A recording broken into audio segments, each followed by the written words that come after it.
Bonjour, Sharif Majdalani. Je suis écrivain et romancier, et professeur à l'Université Saint-Joseph de Beyrouth.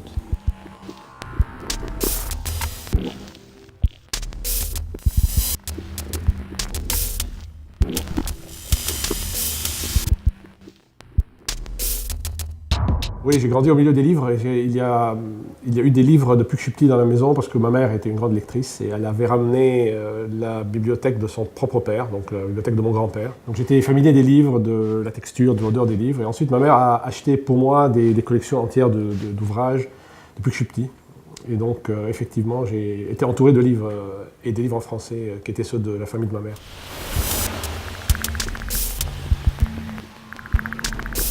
Le premier livre qui m'a marqué le plus, c'était un livre de cette collection qui s'appelle Le Club des Cinq. Après ça, j'ai lu des Comtesses de Ségur, c'était des classiques de mon époque. Et le premier livre qui m'a ensuite marqué en tant qu'adolescent, c'est un roman de deux écrivains qui sont complètement oubliés aujourd'hui, qui s'appelle Erckmann et Chatrian. Et c'est un livre qui s'appelait Le Conscrit de 1813, qui racontait l'histoire de la campagne de Russie sous Napoléon. Mais sinon, je lisais aussi beaucoup de bandes dessinées, et notamment les divers numéros du journal de Tintin. Mais ça m'a beaucoup marqué. Les diverses séries qu'il y avait dans le journal de Tintin ont été très, très importantes dans le développement de la conception que j'ai du découpage romanesque.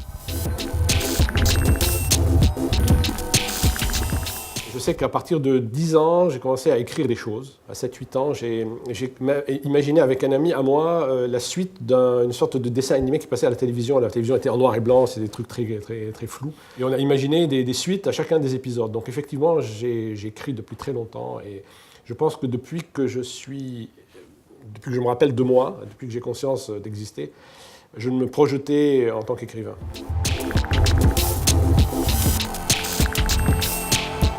Le challenge principal, c'est d'avoir commencé à écrire, d'imaginer construire une œuvre et de l'avoir proposée à la lecture chez un éditeur. Je pense que c'est un challenge. Tout écrivain a un challenge essentiel. Bon, chaque livre est un challenge. Commencer un livre est un challenge, le finir est un challenge, mais je crois que le principal des challenges, c'est celui d'avoir osé un jour proposer un ouvrage entier à un éditeur et d'attendre sa réponse.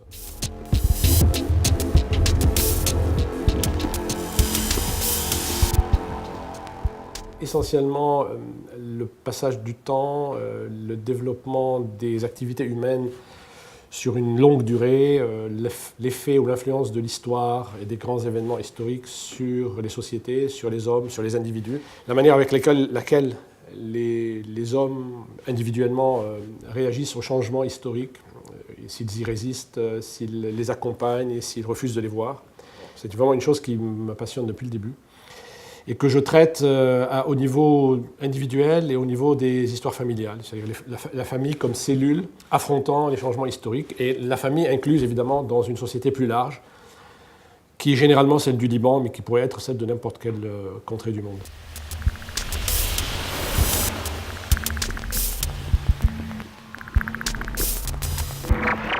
Il y a un sujet que j'ai envie de traiter qui est systématiquement inclus dans chaque projet de livre que je fais, que j'abandonne parce qu'il ne va pas dedans. Et donc il est reporté de livre en livre. Et c'est l'histoire des diverses couches et diverses successions de migrants, d'exilés et de réfugiés qui se sont installés au Liban. Depuis évidemment les Arméniens, jusqu'à aujourd'hui les Irakiens et les Syriens, en passant par les Palestiniens, mais aussi divers flux de réfugiés dont on ne parle pas beaucoup, les Russes blancs qui ont fui la Révolution française, dont certains se sont installés au Liban, les Grecs de Smyrne qui se sont installés au Liban, donc toute une série de strates de réfugiés qui se sont installés et qui ont tous des histoires incroyables, sur lesquelles j'aimerais faire un livre un jour.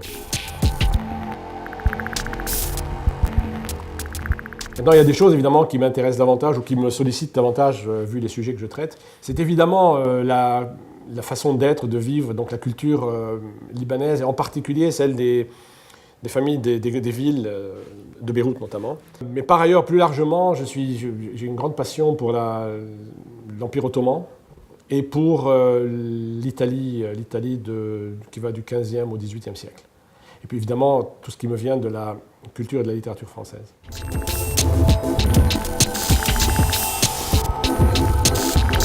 c'est impossible d'imaginer quelqu'un qui écrive sans penser qu'il va être lu, parce que c'est le lecteur qui fait vivre le texte qu'on écrit et qui lui donne consistance et réalité. Alors là, on a plutôt l'habitude de me poser la question sous la forme à quel lectorat vous vous adressez. Est-ce que c'est un public libanais ou est-ce que c'est un public français, vu que j'écris en français et que je suis libanais?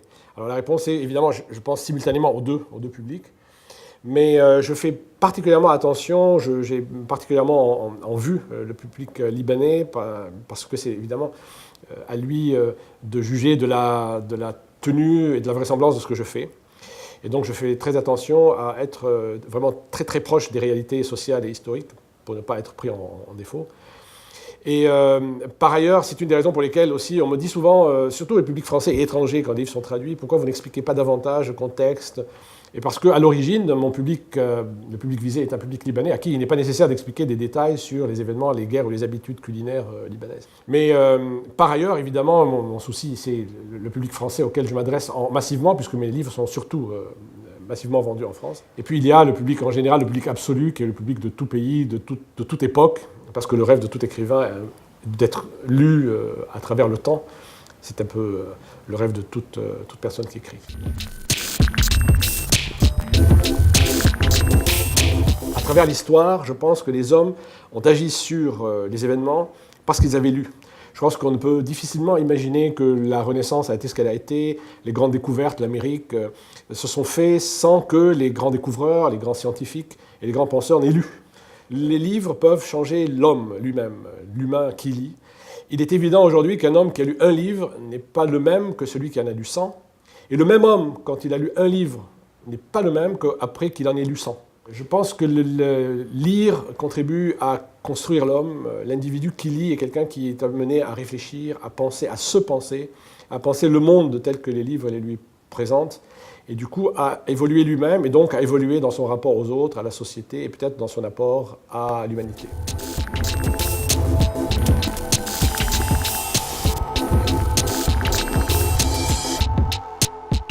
À part les derniers livres où je parle de la période récente, notamment de la fin de la guerre civile libanaise, dont je me rappelle parfaitement, les autres romans parlent... Il y en a un qui parle de la fin de l'Empire ottoman, du début du mandat français sur le Liban, et puis la période que j'ai beaucoup traitée, c'est celle des 30 Glorieuses, c'est-à-dire la première République libanaise, entre 1945 et 1975. Peut-on avoir de nostalgie de quelque chose qu'on n'a pas connu? Apparemment oui. J'ai tellement entendu parler de cette époque, j'ai des souvenirs de quand j'étais petit. Et donc ces périodes-là, la nostalgie pousse finalement à avoir envie d'en parler, d'essayer d'en restituer les ambiances, les couleurs, les odeurs, les parfums. Et je pense que c'est cette nostalgie de ce qu'on n'a pas connu qui est un grand moteur de créativité.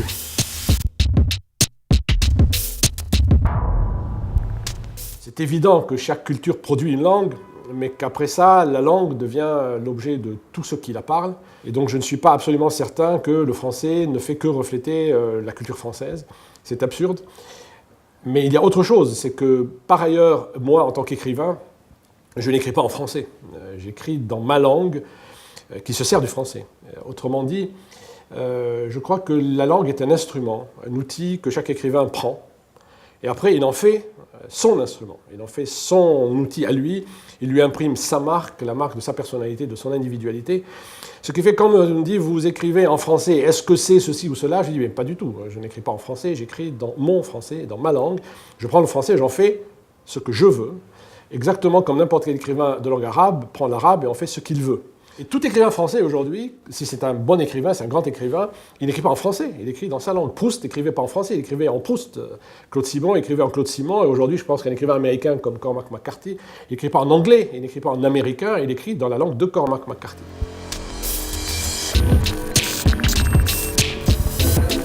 Il y a beaucoup de choses formidables qui s'écrivent dans la littérature arabe contemporaine.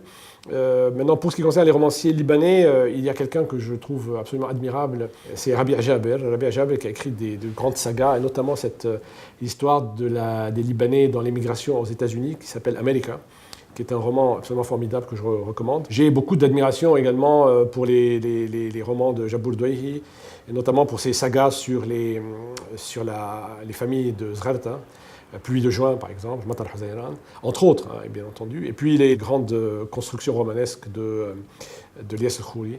Toute la littérature libanaise aujourd'hui, et notamment la littérature libanaise de la génération qui précède de celle qui est en train de se construire aujourd'hui. Toute cette génération a construit des œuvres très remarquables qui a contribué au renouveau non seulement de la littérature libanaise, mais de la littérature arabe en général.